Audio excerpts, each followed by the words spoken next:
बिस्मिल्लाहिर्रहमानिर्रहीम। अस्सलाम वालेकुम रहमतुल्लाहि व बरकातुहू। हम लोगों ने तर्जुमा कुरान मजीद का जो लेसन वो शुरू किए हुए हैं और इस सिलसिले का जो छठा लेक्चर है, छठी सूरत है सूरह शुअरा, जिसमें शायरों का जिक्र है। शायरों की इकसाम बताई गई, अच्छे शायर कौन से हैं और बुरे शायर कौन से हैं, उनके बारे में बताया गया है।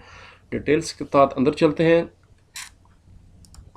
सूरह शुअरा मक्की सूरत है। इसकी आयात की तादाद 227 है और याद रखें ये सबसे बड़ी मक्की सूरत है। जैसे सूरह बकरा सबसे बड़ी मदनी सूरत है, ऐसे अगर मक्की सूरत की बात की जाए तो 227 आयत मुबारक के साथ सूरह शुअरा सबसे बड़ी सूरत है।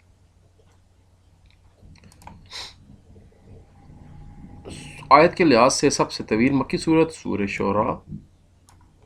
सूरह शुअरा के आखिर में सफ़ात बयान की गई हैं, शायरों की बयान की गई हैं। शुहरा की, शायर की जमा शुहरा होता है। झूठे और गुनहगार लोगों का साथी शैतान।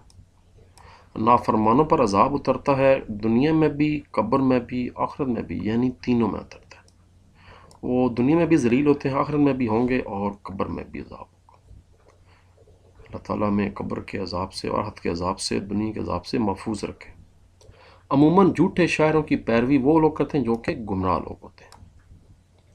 सूरह शुअरा को यह नाम क्यों दिया गया? Page number 73।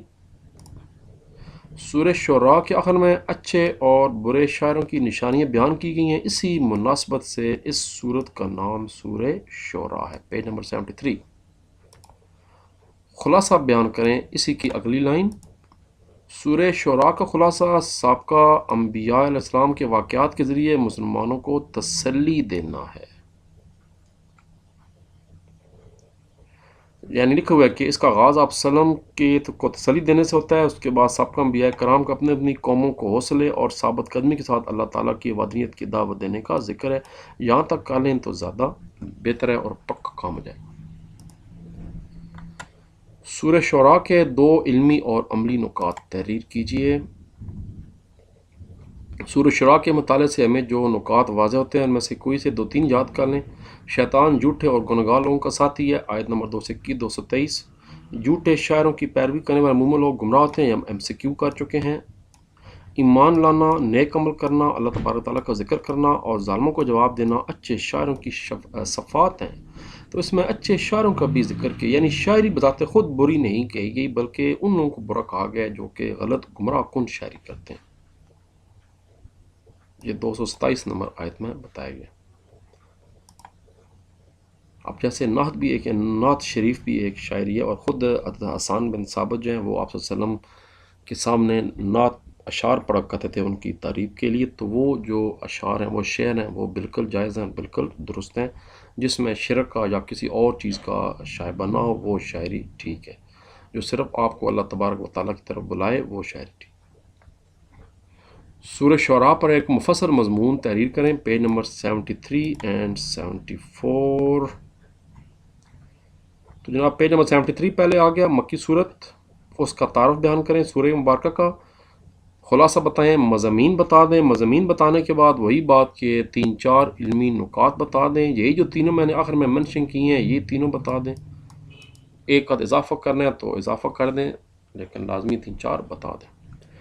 रिश्तेदारों को शिरक और अल्लाह ताला की नाफरमानी से बाहर रखने की कोशिश करनी चाहिए, क्योंकि ये आप सल्लम का तरीका है सूरह शुअरा। यानी खुद भी शिरक से बचें और अपने दोस्तों, अजीज़ों, अकारब को भी शिरक से बचाएं, क्योंकि शिरक सबसे बड़ा जुल्म है, नाकाबिले माफ़ी। कुछ जनाब एक्स्ट्रा करते हैं सवाल इसके। अच्छा, ये अब मैं बता रहा हूँ, पहली हमारी जो 5 सूरतें थी उसमें अल्फाज के मानी भी थे और आयात का तर्जमा भी था। अब आगे जाके ऐसा नहीं है, सीधा सीधा। सूरह शुअरा की रोशनी में, अच्छा पहले जनाब ये करते हैं एक्स्ट्रा शॉर्ट MCQs करते हैं। सूरह शुअरा में कितनी आयात हैं? 227। सूरह शुअरा की खुसूसियात मक्की सूरतों में सबसे लंबी सूरत है। किसकी अकानियत फ़ज़ाइल का जिक्र है? कुरान मजीद। कुरान मजीद किस ज़बान में उतरा? अरबी ज़बान में। कुरान मजीद नाज़िल हुआ हदायत के लिए, तमाम जहानों के लिए।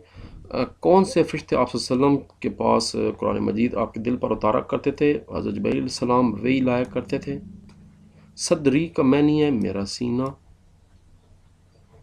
लिसान का मतलब है ज़बान। हज़रत मूसा अलैहिस्सलाम ने किस बादशाह का मुकाबला किया? फ़िरौन का। हज़रत मूसा अलैहिस्सलाम के भाई थे हज़रत हारून अलैहिस्सलाम। सूरह शुअरा مکی ہے یا مدنی؟ مکی صورت ہے۔ سورہ شعراء کو سورہ شعراء کا نام کیوں دی گیا؟ یہ ہم ایکسرسائز کا سوال کر چکے ہیں، یہ والا سوال آ سکتا ہے۔ سورہ شعراء کا خلاصہ کیا ہے؟ انبیاء کے حالات بتا کر، یہ ہم ایکسرسائز کا سوال کر چکے ہیں۔ انبیاء کی دعوت قبول کرنے والوں کیا فائدہ ہے؟ اللہ تعالیٰ کے عذاب سے نجات پاتے ہیں، اور جو دعوت قبول نہیں کرتے ان پر اللہ تعالیٰ کا عذاب نازل ہوتا ہے۔ قرآن مجید کن پر نازل ہوا؟ سب کو معلوم ہے، ہونا چاہیے۔ قرآن مجید آپ صلی اللہ علیہ وسلم پر نازل ہوا، کس زبان میں نازل ہوا؟ عربی زبان میں نازل ہوا۔ لو جی، پھر 7واں لیکچر، 7ویں سورہ مبارکہ، سورہ نمل 64 کا ذکر ہے، حضرت سلیمان علیہ السلام کا ذکر۔ تو پھر چلتے ہیں اگلے لیکچر کی طرف۔ خیال رکھیے، تب تک پاکستان زندہ باد۔